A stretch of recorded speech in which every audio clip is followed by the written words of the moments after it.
Good evening, ladies and gentlemen, and welcome to another episode of UMass Sports Weekly. I'm your host, Casey Johnson. Nice, fun-packed episode for you today. A lot of UMass action going for you. We're going to start it off with NFL news, a lot of off-the-field news to cover, and then we're going to get to UMass basketball. Season just getting underway. Already a lot to cover there, and the team's looking good.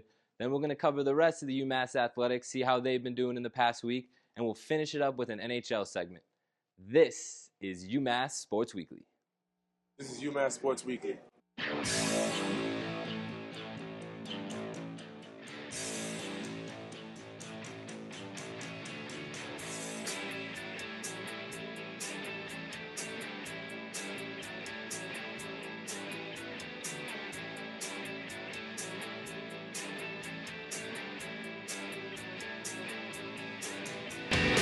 Good evening and welcome to another episode. Now joining me at the table to discuss a little NFL action, Adamo Pulzone and Mark the Shark Daly. Guys, thanks for joining me.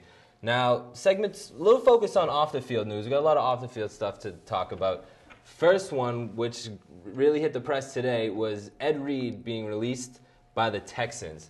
Now, not big news in most markets, but New England's one of the names we're hearing right off the bat. Now that Ed Reed is gone, we're familiar with his relationship with Bill Belichick. Adamo, I'll start with you. What do you think is going to happen in this Ed Reed situation?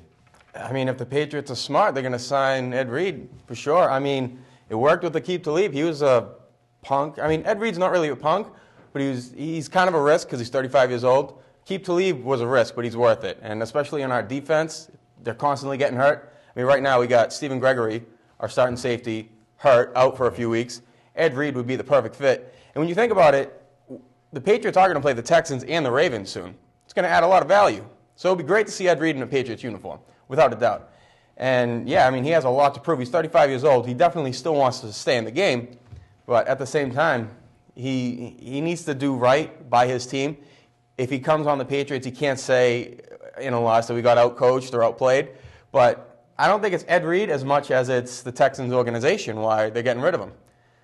That's my opinion. Well, I mean, I don't agree there. I mean, he is 35 years old.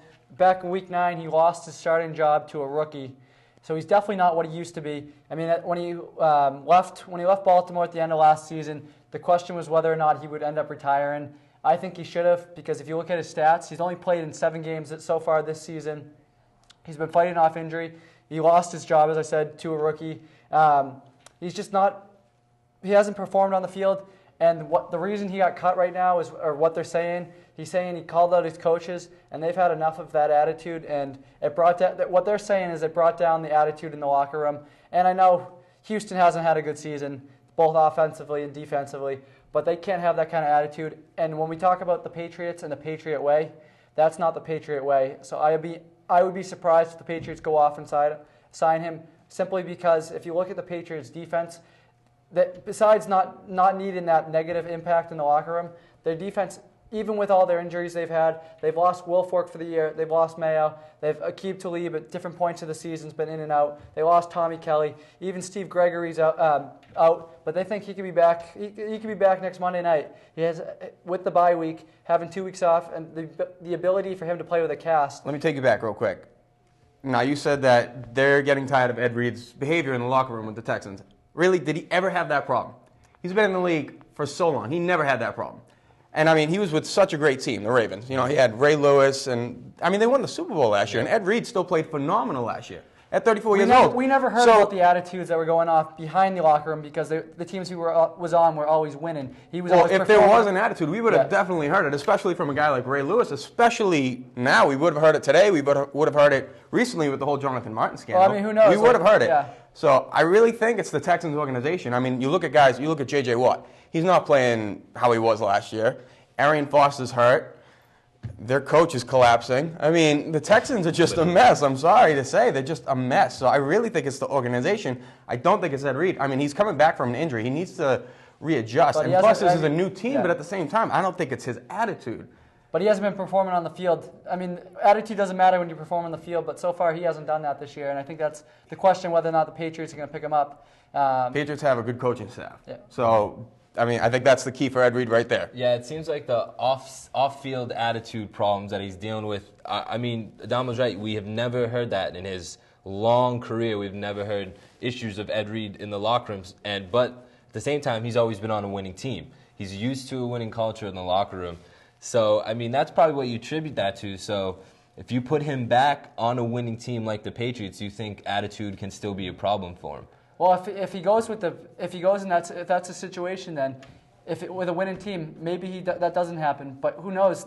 Who knows? So I mean, we've never heard of it because he's performing on the field. When he comes back, he's definitely. I don't think he's going to be starting for the Patriots. He'd be a good second or third guy for on defense. I think immediately he'll start for the Patriots. I got to cut you off there. I'm sorry. Have you seen Bill Belichick's A Football Life?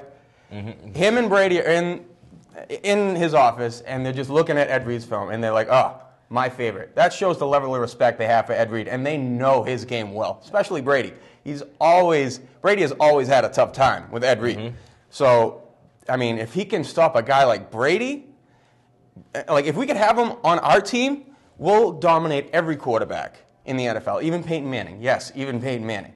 I think he'll start immediately. Bill Belichick is a genius, and I'm not even saying that sparingly. He's a genius. He knows how to work guys in the system as long as they want to play. Chad Ochocinco, he didn't really want to play. Albert Hainsworth obviously didn't want to play, but then we get guys like Junior Seau, who was an old guy when we got him, Rodney Harrison. They all wanted to play. They had something to prove, and they did fantastic. Now, we know Ed Reed is in the latter half of his career, clearly, basically in the last years of his career. He's going to cost some money to get onto your team here. Now, Pats are one of the big names because Belichick's and Ed Reed relationship, well documented. We're all aware of it. But if he doesn't sign with the Patriots, do you think this is a possibility of Ed Reed's career being finished? No. Someone will definitely take a chance on him. I mean, this season hasn't even ended yet. You know, he's barely played this season. Mm-hmm. He played phenomenal last year. He's still just 35, and I mean, and I'm saying that because when you look at his stats at 34 years old, it was phenomenal. You could tell he had like another 3-4 years in him, in my opinion. And I agree too. I think whether the Patriots pick him up or not, I definitely think he's going to sign with a team before the season's out. A couple names they've been throwing around: New Orleans Saints with Rob Ryan, great defensive coach, great defensive team. They've talked about the Indianapolis Colts. They're also already talking about a return to Baltimore as a possibility. So that'd be interesting too, whether he would be willing to do that. And I think, but at this point in his career, at age 35, he's not going to sign for a $1 or $2 million deal. He's going to want money, and he's going to want the chance to win another Super Bowl like he did last year. So I mean, when he signed with Houston this year, it was 3 years for $15 million with $5 million guaranteed. He's going to have, even just to finish out the season, he's going to need $3 or $4 million, I think, just to finish out the season, and maybe an option for next year with a little more money. So it'll be interesting to see where he goes from here. Yeah, we'll see how that plays out. I'm sure we'll be seeing news on that very soon. I don't think he'll sit on the market too long, or either way, I don't think it's going to be on the fence. I think we'll know what's going to happen with Ed Reed very soon. Now, moving on to this upcoming week and Patriots football. We got them on Monday night this week. Long break for them. Bye week into a Monday night game. You don't really see that many days off for a team. Facing the Carolina Panthers, coming off a really, really big defensive win against San Francisco. Now, their defense hasn't been talked about too much this year. After this game, it's really starting to be talked about, really starting to be noticed.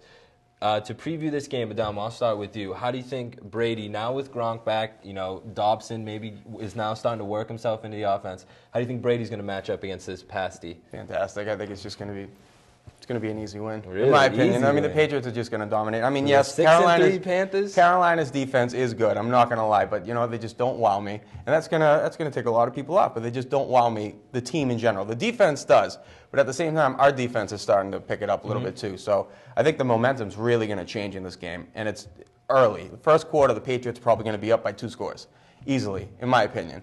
And I know Carolina's defense is good, but the Patriots are the only team that doesn't even look at those kind of stats. They're like, whatever, we're going to play our game, and they play it right. So, I mean, the Patriots, they're going to make the Carolina team just not look that good. Mark, do you have the same outlook on this game? I think it's going to be a little tougher than an easy win. I think it's going to be a close game. And you look at what their defense has done. You talk about the San Francisco game. Going at least into the fourth quarter, they had Kaepernick. They held Kaepernick to under 100 yards. The defense as a whole, they've given up, I believe, only 7 touchdowns on the season offensively. Their defense is no question that's going to be good. But the other thing that really worries me is Cam Newton and his ability to both be a passing quarterback and a rushing quarterback. With a beat-up front defensive line for the New England Patriots, I don't really know if they're going to be able to, how well they're going to be able to contain him and keep him in the pocket and force him to throw the ball, keep him from holding the ball and running it. With Wilfork out, Mayo out, Tommy Kelly out, I think it's going to be tough to see. It'll be interesting to see. I think it's going to be tough, but I think the offense is going to, Patriots offense, I think, after that performance 2 weeks ago against Pittsburgh, where they put up just a ridiculous amount of points. You had 4 players over 100 yards. Brady threw for over 400 yards. I don't know if the Carolina defense can stop that. Let me take you back. You mentioned that Carolina, they stopped Colin Kaepernick. Why did you choose Kaepernick? Kaepernick's a running quarterback. He is, and in the past 5 weeks, he's been the best quarterback they had to play. Now, when you compare Kaepernick and Brady, 2 completely different quarterbacks. Come on. If you think otherwise, you're a fair weather fan. Let me just say. Ponder, Bradford, Tampa Bay's quarterback, Gleason now. Who else? Matt Ryan, who's really been struggling this year. They haven't played many great consistent quarterbacks at all in the past 5 weeks. So, yeah, the defense is going to look great to everybody. This is why I'm saying they look good. They're not playing great quarterbacks by far at all. Kaepernick's not a great quarterback. I'm going to tell you right now. He's great. He's good. He's good. He's not great. Brady's great, and he's been playing great. He hasn't been early on in the season, but he's been picking it up. And him and the rookies are really, they're communicating a lot better. And Brady's just being Brady. Hopefully that works. I mean, I'd love to see. I'm calling it right now. 2 scores up early, first quarter. That'd be nice. 2 scores early. I mean, my opinion, think it's going to be a little closer game. Think we're going to see a little better game than you're expecting, Damo. But nonetheless, it will be a good game, even if it is a blowout. I'll take it because Pats could use one of those now. A good padded win against a solid defense. Really good morale booster for the team. Just to finish up this NFL segment, we got to talk about what everybody's been talking about, the infamous Jonathan Martin and Richie Incognito case. Now, I could go into detail and explain what's been happening. A lot of different sides to explain it. I'm sure you at home have already heard about this story for the most part. So really, we just want to get our NFL analysts' take on it because there really is 2 sides to this. When it first came out, it really looked like Richie Incognito was the worst guy in the NFL, and Jonathan Martin is a horrible victim of bullying, and now something needs to change. And over these past couple of days, we've seen pretty much everybody in the NFL come to Richie Incognito's defense, which I don't think a lot of people expected. No. And Richie Incognito has come out and spoke himself. We still haven't heard from Jonathan Martin. He's speaking through lawyers. So there's just a lot going on. Dom, I'll start with you because you're looking pretty emotional right now. I'm confused. Confused about what are you confused about in the situation? It's so hard to pick a side. Obviously, at first, that is true. Jonathan Martin, it was so easy to pick a side. You're right. But now, come on, this is just dragged on. You know what I mean? I mean, it's a case of bullying. Yeah, at first it's bullying, but at the same time, obviously Incognito had to toughen Jonathan Martin up. Obviously. As far as the racial slurs, yeah, that's terrible. But at the same time, a lot of rookies go through a lot of different hazing techniques. I mean, I played football in high school. I got hazed my freshman year. Honestly, it toughened me up. I was not the toughest guy my freshman year. It toughened me up, and I played better football. It obviously didn't work for Jonathan Martin. And a lot of people are calling him a snitch, and he does have good reasoning to be one.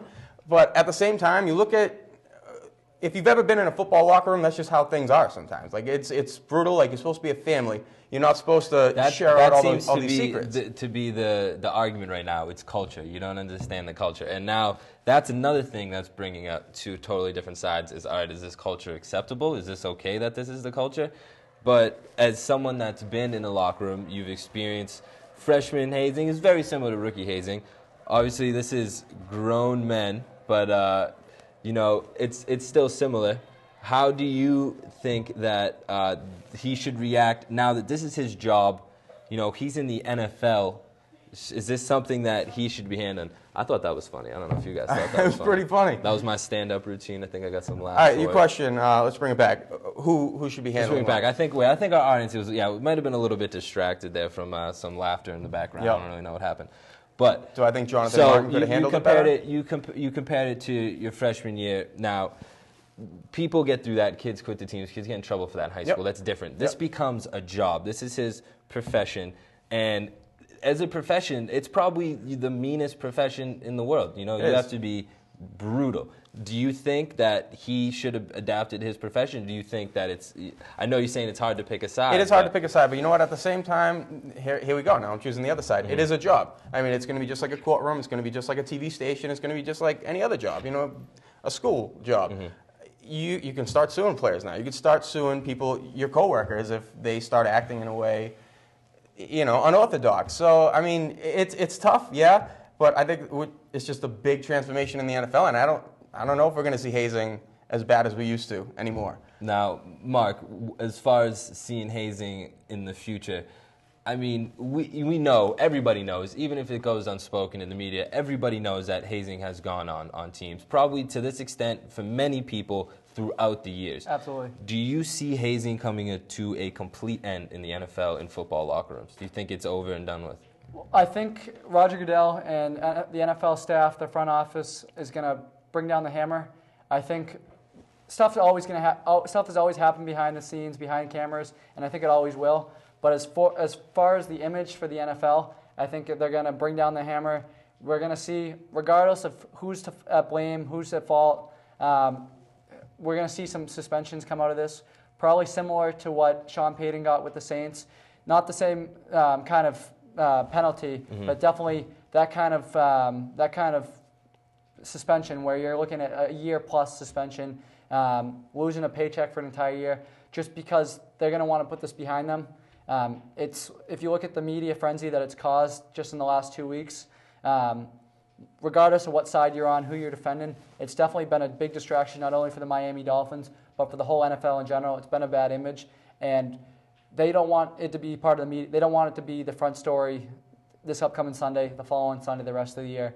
So I think they're gonna lay down the hammer, and they're gonna eliminate it. Whether it's going to be eliminated as far as no one's going to speak of it again. Whether or not it actually happens, I think will be a different story. But I mean, it's the NFL. If you're anyone that's ever stood next to the team on the sidelines, or as you said, been in their locker room, I don't think it's meant to be mean. I think it's meant to build these players up, build them up, and get them better. And everyone has a different approach to how that's going to happen. And this seems to work for a lot of players and a lot of teams. And so I don't know if the suspension is correct, if it's coming. But I think as far as the NFL is concerned, they're going to come down on this hard because it's a bad image for them. I'll tell you what, Casey, at the same time, too, the NFL, I'm not saying it's the beginning at the end for the NFL at all, but at the same time, with all these head injuries that are happening, all these fines that are happening, and now this, they're just becoming a circus for the media. Well, I mean, I've talked about this even last year, that it's part of the softening of America, you know? It's just, pretty soon there's going to be no fighting in hockey, there's going to be no hitting in hockey, no hitting in football, and it's disappointing, but, you know, that's for another time. Guys, we'll cut it off there. We could talk about that for another hour, but we'll cut it off there. Stay tuned. We'll be right back to talk about UMass basketball and maybe have some more laughs for you. The UMass women's basketball team hosted the Central Michigan Chippewas at the Mullins Center Sunday afternoon. The Minutewomen were hoping to bounce back after a tough loss to Western Michigan in their season opener on Friday, while the Chippewas were hoping to get off to a good start in their season opener. Central Michigan came out strong to start as Nikki DiGiulio hits a shot from downtown that would spark a 9-0 run for the Chippewas. It took the Minutewomen 3 minutes to score their first points as their shooting struggles continued through much of the first half, as the Chippewas continued to roll, building their lead to as high as 21 points.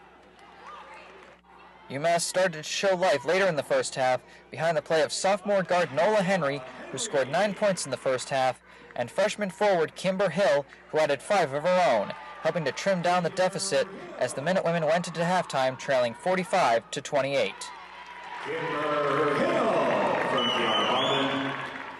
But the second half belonged to Central Michigan as the Chippewas scored 60 points after the break and never let the margin get closer than 14 points. Central Michigan spread things around as 6 different players scored in double digits, and the Minutewomen set a new team record for points allowed as the Chippewas got the win by a score of 105-61. After the game, Coach Sharon Dolly talked about how the team will move on from here. Basics. We didn't stop ball high enough. We helped off the shooters too much. Basics. I think this week is going to be just basic boot camp. But it's also a great time for us to reassess who we put in the starting lineup, what combinations work well together. When the lights go on, things change a little bit, and at practice, I wouldn't have perceived Paula and Kimber being the best combination on the floor, and they were. So they'll be working together a lot more at practice. And Kiara, she's been looking good at the 4, but I think maybe this week is a time where she gets time at the 3. So it's a perfect time for us to have multiple days to string together to look at different lineups that haven't got enough time together at practice that will play together this week. Welcome back to UMass Sports Weekly. Now joining me at the table to discuss a little UMass basketball is Chris Podematis and Chris Corso. But before we get into our discussion, we want to give you a little preview of the team for this season, brought to you by your very own Chris Corso. Forward to kicking off the 2013 basketball season, but there is no player more excited than senior point guard Chaz Williams. Man, can't sleep. It started already. Been up all night, just thinking about the game, watching film on when we played them guys 2 years ago, and just looking forward to Sunday. UMass just missed the NCAA tournament last year with a 21-12 record. The team has high expectations this year and looks to make their first tournament appearance since 1998. We just trying to, improve from last year. Improve every year. Trying to do the things we didn't do last year. One main thing is make the NCAA tournament. Win a conference tournament as well. And, we haven't done that in years and for a long time now. So, we think it's our time. We think this is our time now. And, we patiently waited our turn. And, we feel like our turn is now. So, we're just going to go out there ready to take it all. A real good chance. Just with the players that we have right now. Just the way everybody been bonding together and everything like that. It's a lot different from last year. The NCAA tournament. Without that, Chaz Williams just be another basketball player that came through UMass. The team has 5 newcomers this season, including transfer Derek Gordon, who will begin the season in the starting lineup. Coach Kellogg has high hopes for the redshirt junior from Western Kentucky. I expect him to be a guy that helps us win, a guy that has done it at the highest level in high school and AAU and also in college already. And he's got an opportunity here to kind of be in the starting lineup to start the season. He's got an opportunity to kind of get integrated into a good team, a good program. And I expect Derek Gordon to be Derek Gordon. At the end of the day, I'm a winner, so, I'm just going to do whatever it takes for my team to win, whether it's scoring, rebounding, guarding the best player. The combo of Williams and Gordon in the backcourt poses a lot of promise for the Minutemen.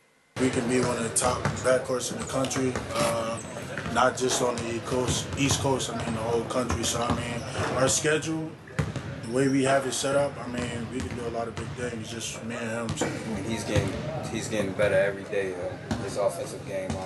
That kid is a gym rat. He loves the gym, and he just pushes me every day. Even last year, he pushed me in practice, and even now when we're not on the same team, we go after it like it's a real game, and that's one thing I love about the kid. Minutemen will take on in-state rival Boston College at TD Garden on Sunday at 3 p.m. to start off the 2014 season. Well, we all have expectations. I think ours will be to come out every day, every game, and compete at a high level, give ourselves an opportunity to win. Our schedule obviously is very difficult and tough this year, so I want to make sure that every game coming down the stretch, we're in a position to take care of business. Yeah, once again, we feel like we still don't have the respect we deserve, and we just gonna have to go out there and take it, the respect we deserve, and so every game, every chance we get to play at the winning team or a team from the area, we gonna bring our all, because nobody mentions us when they talk about New England team. So that feel like it's a slap in our face. So we just gonna go out there and try to prove everybody wrong. Looking very sharp in that. Appreciate the report. That's some good stuff. And I got to tell you, watching that, got a lot of excitement for this team. They're fast. Chaz, one of the best point guards, maybe the best point guard in the A-10, one of the better ones in the country. Yep. Going to be a fun team to watch. Already has been a fun team to watch. UMass is off to a 2-0 start already. And these aren't 2 lackluster wins either. BC in the Garden and LSU at home today on ESPN College Tip-Off. Chris, you have a highlight for us, if I'm not mistaken. I do. And this is from today's LSU game? From today's LSU So this game. is hot off the press right here, straight from live at the game, and bringing it to you right here, same day. This is the coverage that UMass Sports Weekly brings you. Now, Chris, we were lucky enough to be at the game. Why don't you tell us a little bit about what went down? Well, this was a game where UMass came out early. They had big blocks in the first 10 minutes of the game. The fans really got involved early. They got out to an 18-12 lead early in the game. You see Chaz Williams knocking down an early 3 out of his 24 points. Then you see Derek Gordon getting involved. He had 8 points on the day. He was hustling. You see here he gets to the hoop on a pass from Chaz. Derek Gordon was really involved on the offense today, which is good to see from the transfer from Western Kentucky. Then you see Chaz get into the hoop. He was attacking the rim all day. He was the biggest factor for the Minutemen on offense. Everyone was getting involved early. You see the ball movement, and Putney, the big small forward, gets straight to the rack and draws the foul. Kellogg was as excited as ever as the Minutemen took a 49-45 lead into the second half. And in the second half, Chaz continued to attack the rim. You see it here, going past the big LSU defenders, and he even got his teammates involved. He had 9 assists on the day. Here you see a pass to Samson Carter, who had 12 points, gets to the rack easy against the LSU defense. Then you see Caddy Lane in the second half really start to get involved. This is when he had those 16 points and 8 rebounds. He was the one who really broke away UMass from LSU.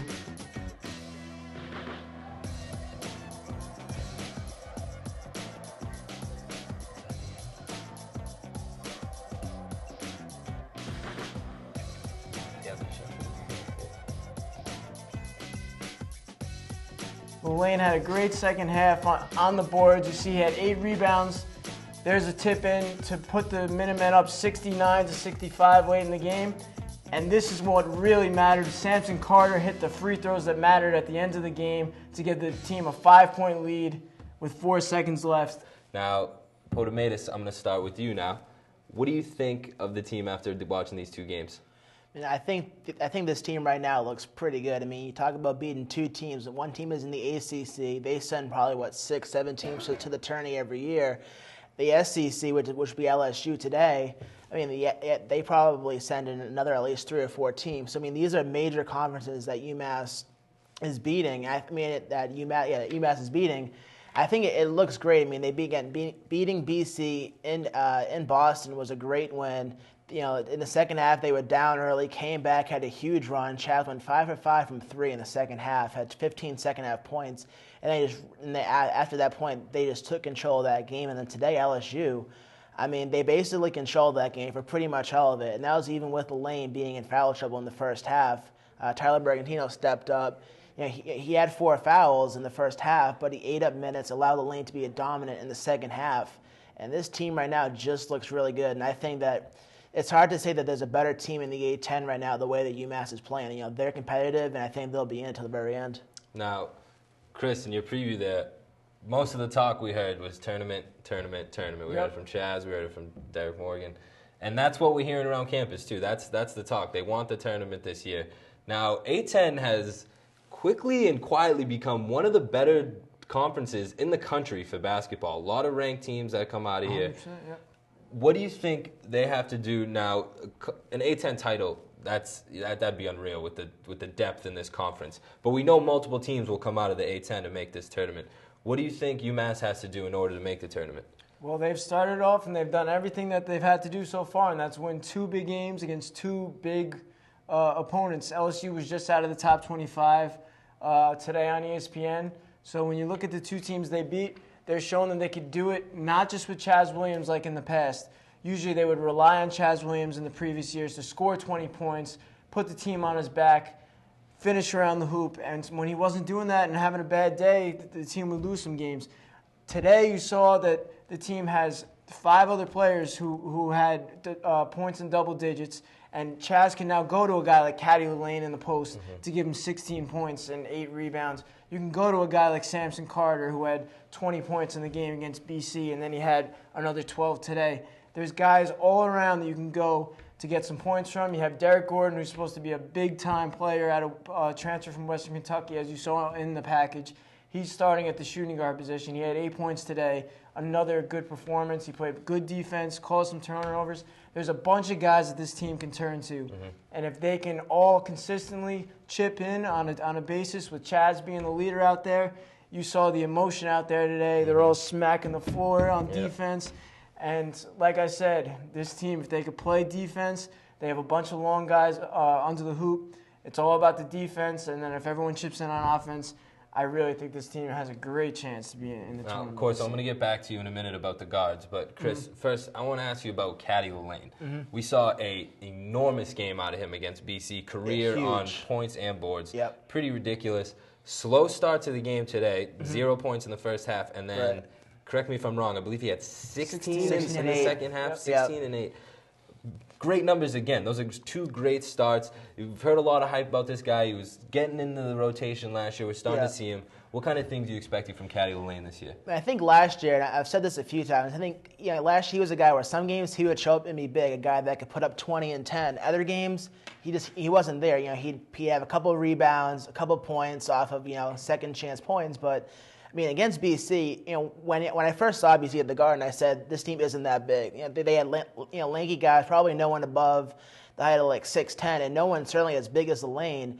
And I said to myself, look, is there a guy that can guard the Lane? And he had 27 points, the most points in the game for either team, and 12 rebounds was the most for either team as well. He just dominated. BC did not have an answer for him. They tried, but he was able to get low, get position, and basically just get easy 3-4 foot shots. Which, I mean, if you can get that, I think he's going to be phenomenal. And in this game against LSU, he had early foul trouble, picked up a foul. I think it was within the first minute of the game, and LSU had a big guy, O'Brien, I think his name was, and he dominated that game. Especially, they brought in Bergantino, but he really couldn't stop him. He had 4 fouls. They basically just tried to double team whenever they could. But second half, Lane was able to come in, be aggressive, and he took over. I mean, this is a guy, I think, where, Chaz on the outside, we obviously know he can drive in. But if they can get Lane as an inside presence, a guy that can definitely take some attention to teams, they can work inside, outside like that, I think that can be huge. I think Lane can be one of the better big men in the A-10. And if you have Chaz, who I think is the best point guard in the A-10, Lane being dominant, the transfer of Derek Gordon, I mean, that could be the best backcourt in the A-10. Potentially, I think that opens up so many things offensively and defensively because Lane can also block shots. I mean, you see after one block shot, the team start going in the paint, they start to get tentative. I think he can be a game changer if he plays well and a guy that could put up 16 and 8 every night and 25 and 12 certain nights. I think he can have a huge impact on this team. Yep, off to a good start. Let's just hope that performance can keep up. And, absolutely. This team will be reaching some of the expectations we're reaching for here at UMass Sports Weekly. Now, Chris, back to those guards and back to expectations. Chaz has established himself in the A-10 at UMass as a point guard. Could have left last year to go pro in Europe, so we know he's well established. Decided to come back.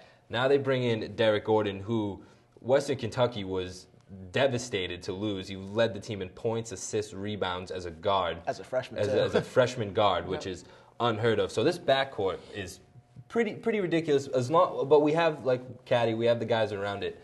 Out of Chaz and out of Morgan, do you think those 2 guys will both be double-double guys for the season?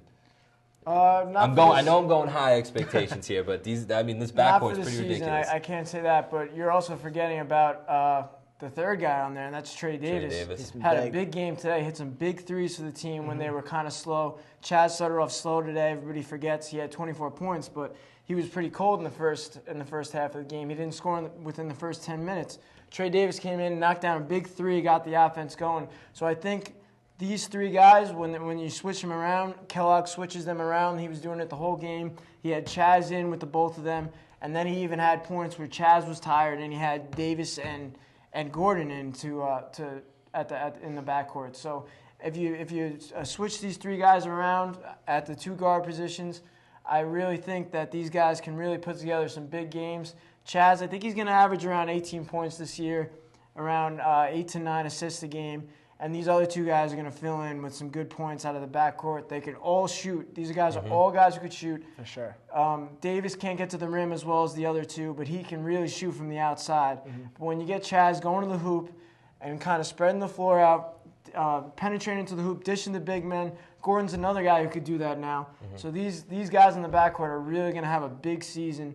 And I think the three of them, Kellogg's a point guard coach. He was a point guard himself. He loves these three guards. And I think these are going to be the guys that really are going to lead them to the tournament for the first time in a long time, since 1998. So yeah, can't be too disappointed in those point guards if you're a point guard coach. Deep Exactly. point guards, deep guards in general. all these guys can play the point guard And position. Samson true. Carter's, Putney, you can put Putney out there, Samson point Carter's guard. been huge for this team too. He He's has, looked he's off to really a good start. And he's been a guy that he's going to the lane, and not only is he going there and getting fouled, but he's also doing a lot of and ones. He's finishing at the hoop, being productive at the rim. I think their best lineup, honestly, is the three guards with Davis, Williams, and Gordon, then having Carter in the lane down low. I think that's the most versatile thing. But Carter's been a huge surprise. I think if him and Davis can step up.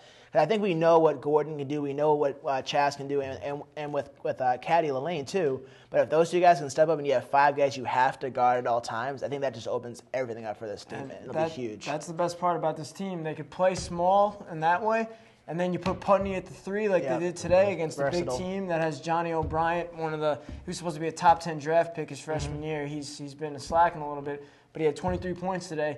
You got a big LSU team, and you could throw Putney, a 7-footer, at the three, and then you got Samson Carter at the 4 and Lane at the 5. They could play big, they could play small. This team is very deep, and they're very versatile, and that's the best part about them. Yeah, a lot of options there, a lot of different choices, and when you give a team a lot of different looks, they can't really adjust to any one look, and it gets confusing for them. We're kind of seeing that with these opponents.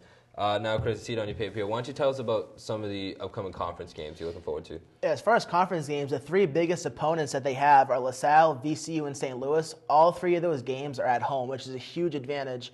They have some big non-conference games too: Nebraska, BYU, Florida State, and Providence. But as far as the conference game goes, the three teams that I mentioned are the teams that are above them, and they have them at home. So that's going to be a huge advantage for them late in the season when when they're getting tired, the crowd can give them a boost, help them, and potentially boost them to the top of the A10. Well, let's hope to see that. This is the kind of start we wanted to see from Absolutely. this team. 2 big wins to start the year, really getting the word out there about UMass. You want to get UMass basketball, like you said, back to 98, back to the 90s, Canby, Calipari. Mullen Center was pretty rowdy today, so we'll hope it continues to be like that for the rest of the year. Guys, good stuff. Thanks for joining me. Stay tuned, and we'll be right back with some UMass athletics.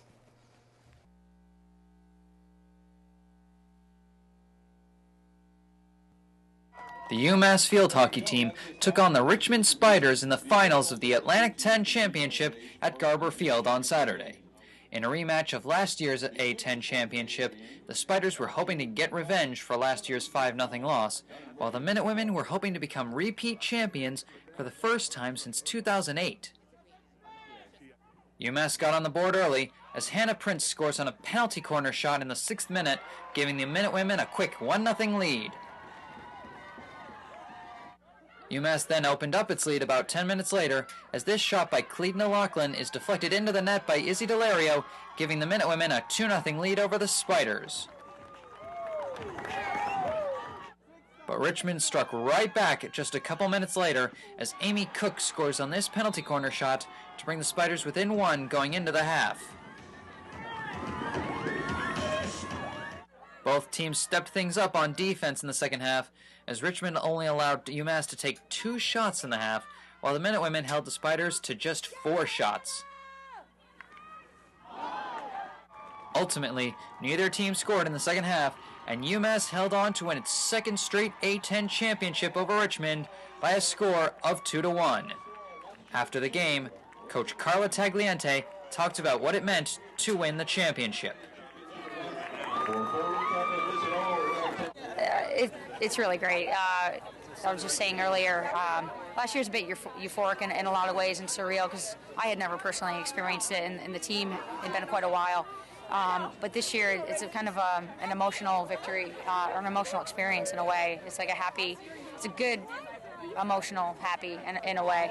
Really proud of these guys for gritting it out. And this year, they've had to overcome quite a few obstacles, and I'm just really proud of them. And it's great to see the seniors go out with this. And it's great to get back to the tournament again. I mean, that's what this is about, not just winning this game, but pushing forward from here. Welcome back to UMass Sports Weekly. I am your host, Casey Johnson. Now joining me at the table to discuss everyone's favorite topic, UMass athletics, JMS Jesse Mayfield Sheehan, and stepping into the world unfamiliar to him, Joey Sade. Wow. Now, this is his domain, you know. Okay. He's welcoming you in it. You should be appreciative of that. So I'm going to start it off with him. You can learn the ropes, see how he does it, go from there. Jesse, let's start it off with hockey. Rough game in hockey, 9-0 loss to UNH. Not the type of scores you want to see in a hockey game, especially when we're putting up the 0. Now, 2 different goalies contributed to this pretty rough loss, and neither one of those goalies was starter Masterlers, which I guess is a positive you could take out of it. He wasn't one of the ones letting up a bunch of goals. Now, why don't you tell us real quick what happened in this game? We don't need to let it burn too much. And more, tell us what's going on with Masterlers in net. Yeah. Well, Casey, what happened in this game, as you said, Masterlers was not playing in this game. They started backup goalie Alex Wakaluk. He's, started. It was his second start of the season, and like his first start, didn't put in the greatest performance. Didn't last too long in this game. Gave up 5 goals after facing only 10 shots, and was pulled for the rest of the game for third-string goaltender Mac Haight. And he put in a slightly better performance statistically. Gave up 4 goals in 23 shots. But at that point, it might have just been a case of, the Wildcats were, just playing as if the game was already over, which at that point it pretty much was. So they probably might not have been playing as hard, and that might have been the case for why Haight didn't give up as many goals. But, it really showed in this game that Masterlers is the only goaltender on the team right now who, can be a number 1 goalie. I mean, in the past couple of years, we've seen on the Minutemen that it's either Boyle or Masterlers who could step up and be the number 1 goaltender. But at this point, we're really seeing a team that really has just Masterlers, just the 1 goaltender who could be the number 1 goalie, which is a bit of a problem as at current moment, Masterlers missed that game due to an undisclosed injury, and his current status is day-to-day, which is a bit of a problem moving forward. They got the Thursday night's game against Boston College. Very tough conference opponent, always a big-time rival, and one of the best scoring offenses in college hockey right now. So it's a real question of, do you risk sending out your best goalie who may not be 100%, or do you send out one of your backups, keep your top goaltender healthy, make sure he's 100% going forward for the rest of the season, but possibly, utterly destroy, this young goaltender's mentality saying, you go out there and every single game you go out there, you're going to give up like 8 or 9 goals. It's a really tough decision to make in this kind of situation. And, but given how these young goaltenders have come out and given, this kind of future that Masterlers has shown for the team thus far, I say you got to make sure he's 100%. If this team wants to have a strong season, strong next couple of seasons with Masterlers, then they got to make sure he's 100% going forward. Can't risk re-injury. And these 2 young goaltenders haven't really shown too much promise thus far. They haven't shown like they could develop anything. I don't know. Maybe I'm just spoiled by the fact that Masterlers and Boyle were able to come in their freshman seasons and instantly be able to come in net. But the way I see it, you got to make sure Masterlers is healthy and okay and 100% before you put him back in. Yeah, it's too bad that Trader Boyle went over to ride the pine at UMass Lowell. We wouldn't really have this problem. We still have the 2 goalie tandem, but now we're dealing with some freshmen. It's good to get the freshmen some experience. I mean, 5 goals on 10 shots. I mean, I feel like I could pull that off myself. So that's not something you want to hear, but maybe we'll see something out of Haight and come off. We'll see how it goes, but ideally, we'd like Masterlers in net. But you're saying maybe take a few losses to looking into the long run. Yeah, that's what I'm saying. Make sure that he's 100% so that down the road, you'll get more wins with Masterlers. Make sure he doesn't re-injure himself and, screw over the team for the entire season. Well, we'll see how the Masterlers story unfolds. Hopefully by next week, we'll be talking about him back in net. But we'll see what happens with there. Moving on to women's basketball now. Rough start for them, 0-2, trying to lose to each point of Michigan. They knocked out Western and Central so far. Eastern's coming up in the future. But in these 2 losses, not the best gameplay. Maybe more so in the second one. More so in the second one, I'd say it was a little rough to watch. But what'd you take from these two games? Well, Casey, the first game was definitely a closer one, a loss 66-58 to Western Michigan. And what I took in the first half, they sent out their usual starting lineup, and they just couldn't find the inside. They could not get any inside penetration. Rashida Timbilla, their second leading scorer and leading rebounder from last year, really had a tough game, her first game out this season. Kim Pierre-Louis, the team's starting center from that game, had a tough game herself, and they really just were being dominated in the inside on both sides of the court. Were just giving up so many points in the paint and just couldn't find the inside on offense. The second half, they switched things up, put out more of a shorter and faster roster, and they started to make it more of an interesting game in the second half, started to make an almost comeback, made it an interesting game, and almost made it, but they were not able to pull it out and ended up losing 66-58 in that game. The second game against Central Michigan, that game just wasn't really all that close. It was just all Central Michigan. Came out immediately a 9-0 run. Minutewomen took 3 minutes to score their first points and just continued to struggle making baskets throughout the entire game. They started to show a little bit of life later in the first half, but behind the play of starting point guard Nola Henry and freshman Kimber Hill, who had a pretty nice game. She finished with, I believe, 13 points and 5 rebounds in that game. Pretty promising start for her. But ultimately, in the second half, Central Michigan just took off, scored 60 points in the second half, as you saw in the package earlier, and 6 different players scoring double-digit points. So they just spread the wealth around in that game, and it was just complete and utter domination in that game. When a team loses by 44 points, it's just a case of a much better team playing against a much weaker team. Yeah, clearly, and that was something I think you saw throughout that entire game. Joey, now I want to get your opinion. What did you take from these two games, and what do you think of this team moving forward in the season? Well, Casey, coming out of the two games, the first thing that pops into our head is probably just youth and growing pains, because entering the season, this team was young. And let's not forget that this same team, not saying they have a different roster, it's a younger roster, which is going to take more time to adjust to. They were 3-26 last year. So, coming in, expectations aren't very high for this team. And their starting lineup in the first two games, they have 3 sophomores starting. Well, this is only their second year playing collegiate basketball, and you're expecting them to go out there and put forth a great effort. Now, are they going to do that? Obviously, the first two games, they haven't shown so, and they've shown their growing pains. They're averaging 20 turnovers per game. That comes with a young team. They're shooting 30% as a team in those two games. Those are signs of a young team. It takes a while to adjust. And, we're not sure if Coach Sharon is going to keep her starting lineup. She has 2 juniors and 3 sophomores in there. So we're going to see if maybe she'll throw in her senior and, get some more experience because, although her sophomores did get good playing time last year, it's going to take a little time for them to adjust and become starters and take on that leadership role on the court and off the court.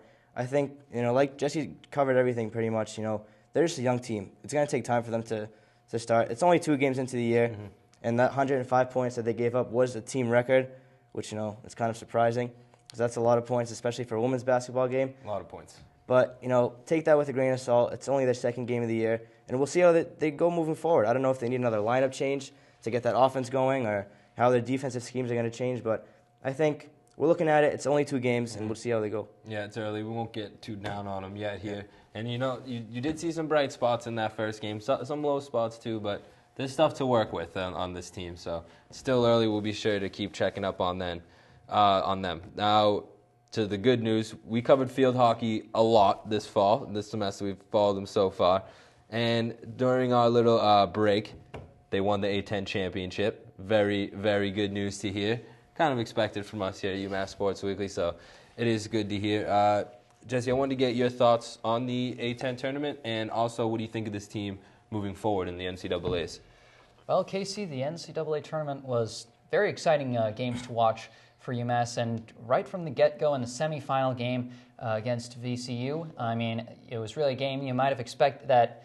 When I previewed the tournament, I said maybe it might be an easier game in the semifinal match, but VCU came out to fight, particularly on the defensive side. UMass was able to outshoot them throughout the entire game by 34-4, and yet the game still ended by a score of 1-0. And the key to that was goalkeeper Megan Botteri. She had the game of her life in that game. She was saving everything that came within yards of that net. That was just an incredible performance from her. And as much as UMass tried to put a goal into that net, it just didn't happen for the entirety of regulation and the entirety of the first overtime. But they just kept at it. They kept persevering. They kept pursuing, trying to get a score. And eventually it came early on in the second overtime. Game-winning goal from Lauren Ali Muhammad, and they managed to make their way into the finals.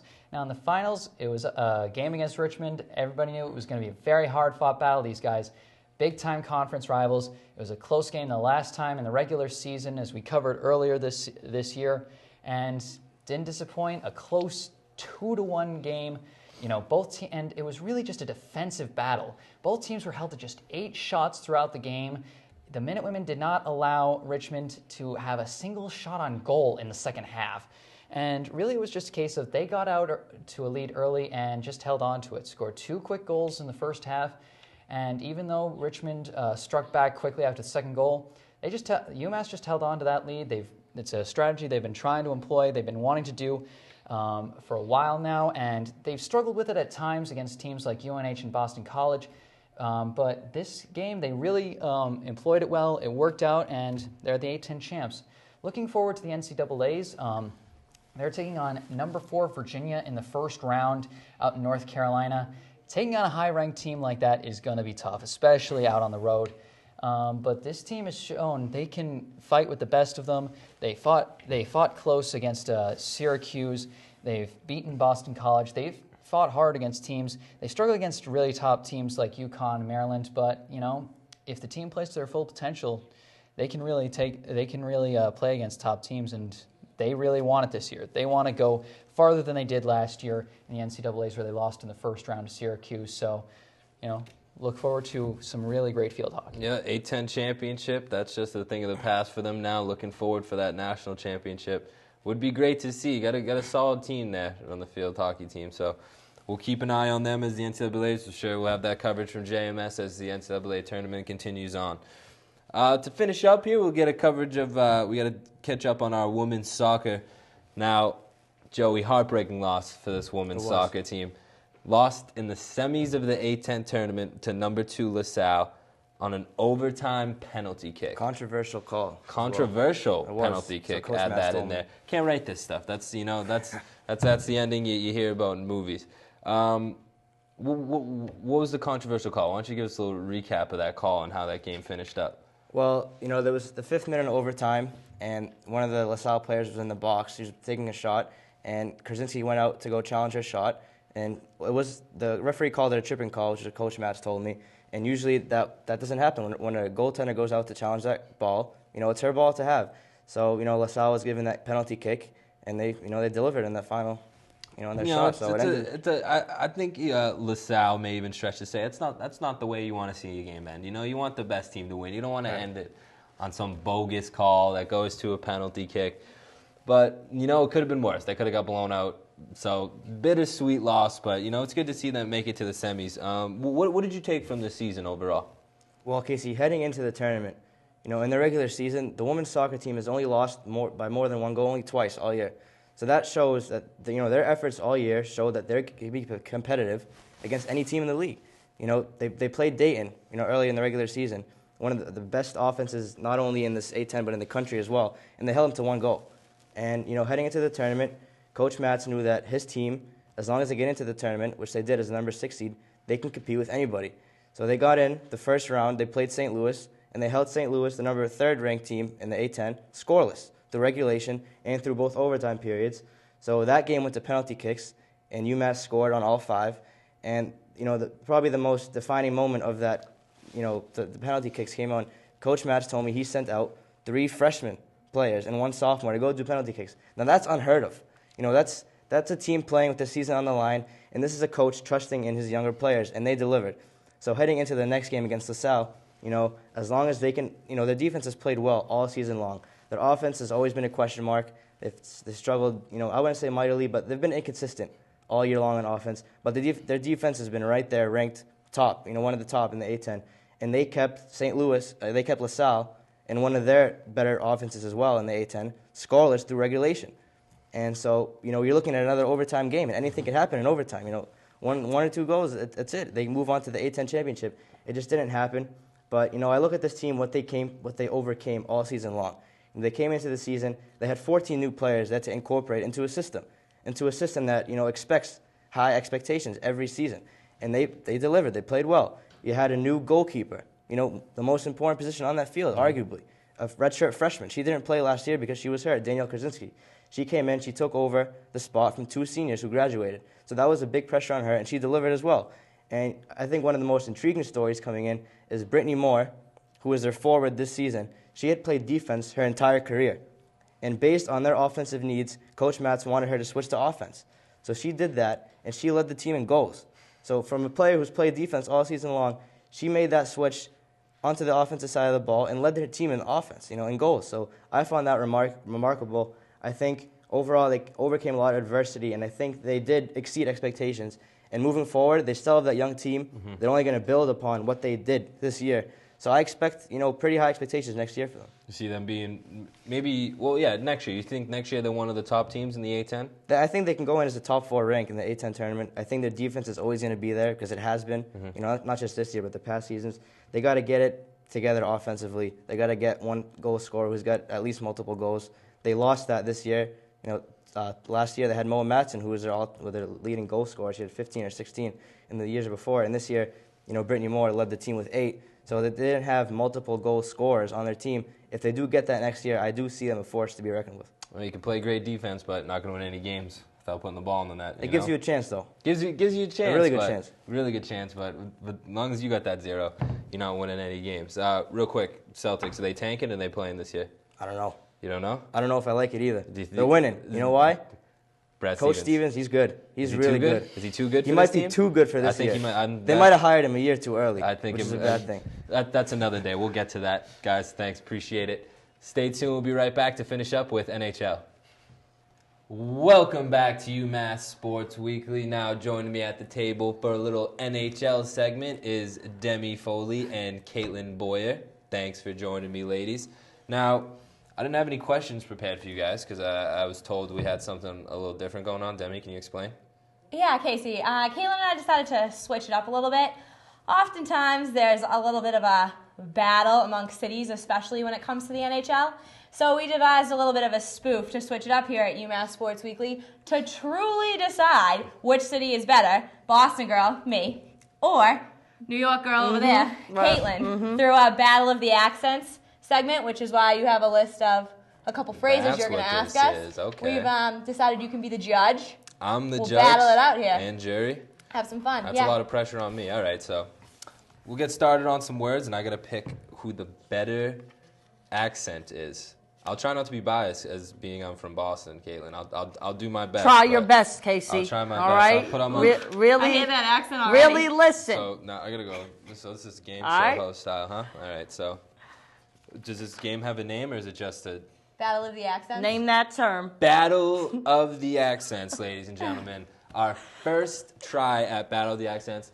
Let's see how it goes. Ladies, your first word. Boston Bruins. Boston Bruins. Demi, you first.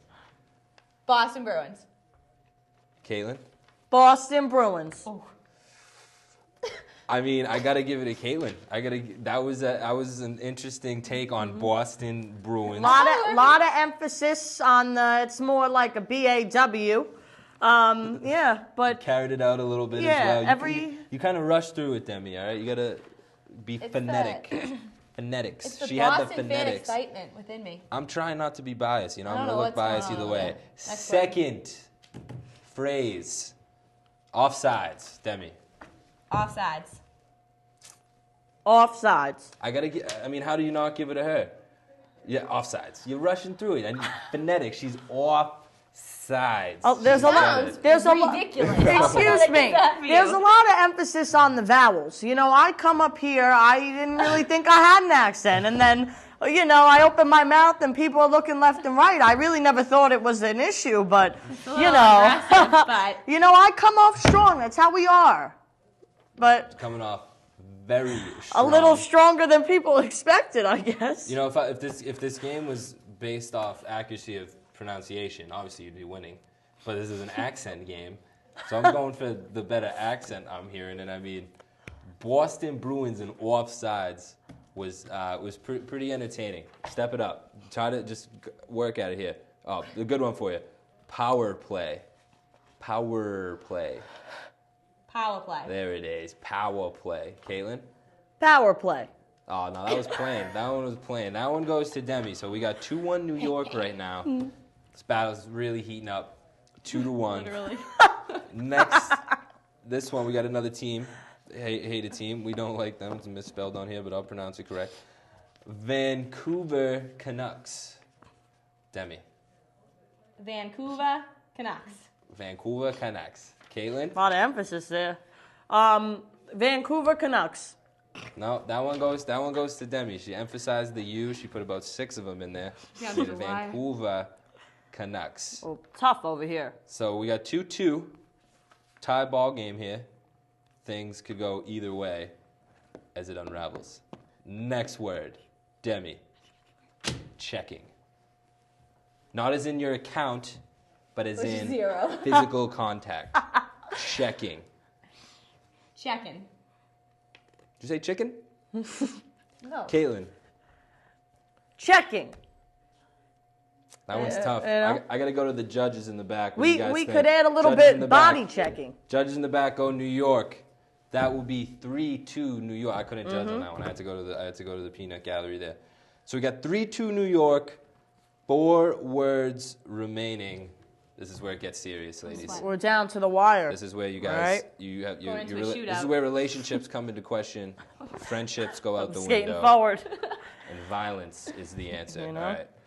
Next one. Lot going on in here. San Jose Sharks. Demi, go ahead. San Jose Sharks. San Jose Sharks. A lot of A's there for me. Go ahead. San Jose Sharks. A ton of R's there for me. right. I gotta go Sharks. Yeah, I gotta pick Sharks. I gotta pick Sharks there. So that ties us up at 3-3, huh? You guys are really back and forth on this one. This one coming down to the wire. 3 left. Series tied 3-3. Next phrase. High sticking. Demi, high sticking. High sticking. High sticking. Ooh, you know what? I'm gonna go with Caitlin because she put an O in the word high and said hard. So that makes it So she's adding letters and getting points. 4-3 All right. New York.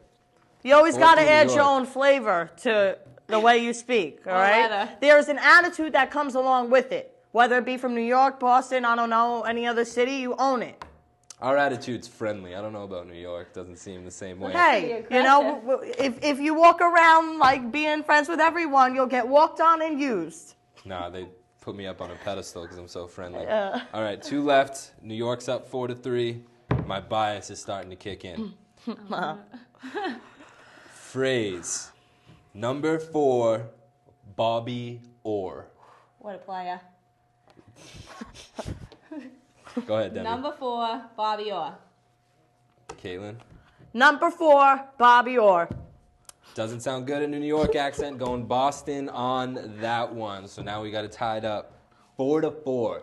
Who would have thought that would happen? 4-4 with 1 left. Coming down to the wire. And the word is actually a name of a hockey legend and equipment extraordinaire. Eddie Bauer. Demi? Eddie Bauer. Eddie Bauer. Caitlin? A lot of pressure. Eddie Bauer. Nope. Got to go Boston. Boston's going to take it on the last one. Naturally. The Bauer. You know, the Bauer with a few W's. Naturally. A couple Boston more pulls A's. through in the You end. know, after all, this is UMass, so what could I expect? That's very, very true. At least she knows her place here at UMass I know when Sports to Weekly. You love that take a dirty seat, water. you know, yeah. What could I say? I wouldn't came to school here if I didn't. That's true. But Nice. New York's Good still game. my hometown, but you know, that's Hey, why we're friends. yeah, What could at I least, say? at least you guys had the Yankees this past season. Hey, you know, you're going to have those seasons, but we still got the 27 rings, so chase for 28. How many of those were you left for? This is for another day. We're not going to go here. Yeah, we should just. we won't get into that, but. So that was our first take at Battle of the Accents. I personally had a fantastic time. I don't know about you guys. We did too, Casey. I thought it was great. I tried to be a great dress. I tried to be as fair as possible. And I think I was. I think I did that, and I think bias went out the window. So, ladies, maybe we'll try this again sometime. Yeah, maybe, same place. Same time, same place. time, different sport. Sounds good. Well, that's it for this episode of UMass Sports Weekly. Make sure to follow us at Sports Weekly on Twitter and Instagram. Also, check us out on Facebook, UMass Sports Weekly, where you can get all of our segments and episodes. And for UMass Sports Weekly, I'm your host, Casey Johnson. We'll see you next week. Same time, same place.